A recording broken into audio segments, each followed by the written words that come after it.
Thanks for coming out tonight. So,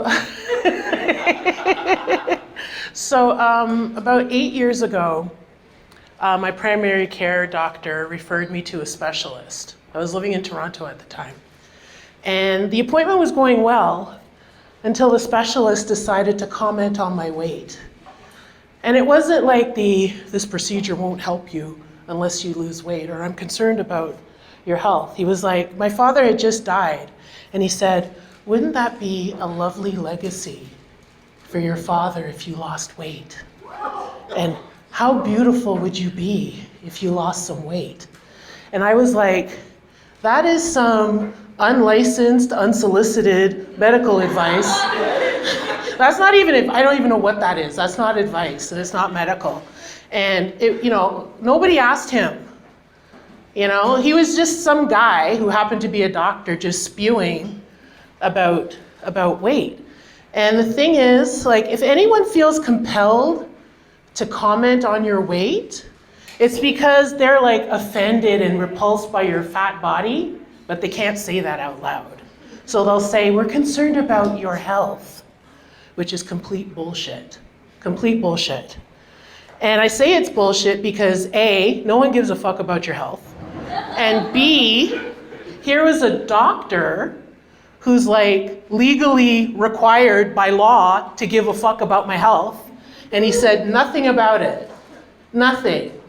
All he told me was about his specific beauty standard and how I didn't meet it, which is creepy and inappropriate. And just because someone's wearing a lab coat doesn't mean they're giving you good advice, doesn't mean it's sound medical advice. So just keep that in mind. So I've dealt with mental health issues my entire life. I wonder why. And what you see before you is what, isolation, loneliness, depression, anxiety, an eating disorder, day drinking, and night drinking will do to a person over the course of 2 years. I've overheard people say things like, oh my God, I was so stressed I couldn't eat. What? That has never happened to me. I never get the diseases that make you not want to eat. It's so unfair. So unfair. And a couple of days ago, I was watching a YouTube video on the things celebrities do when they're stressed out. And, some of them write, meditate, exercise. Jennifer Aniston eats a chip. Not a bag of chips. One chip. One fucking chip. And she said, and I quote, I can eat one chip or one M&M, and that works for me. I'm fine. And I was like, good for you, Jennifer. Also, fuck you. As a professional stress eater, I was offended.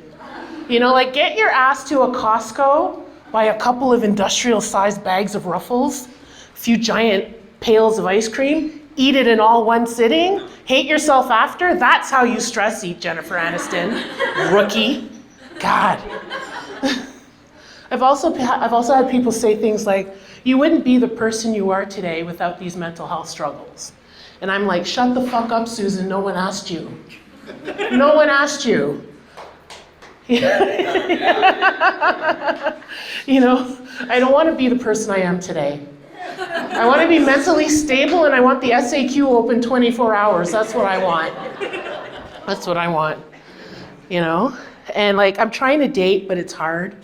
I've never had a lot of luck with it. And I never thought I'd be in this situation where, I, as an attractive woman with no gag reflex, is still on the market.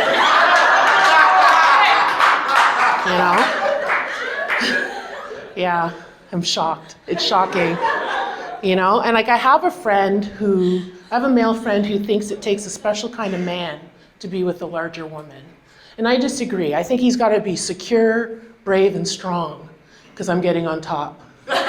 Okay, I'm gonna ride him like a freaking dolphin at SeaWorld. I'm gonna bang him like he owes me money. And if he dies, he dies. Thank you so much. Have a good night.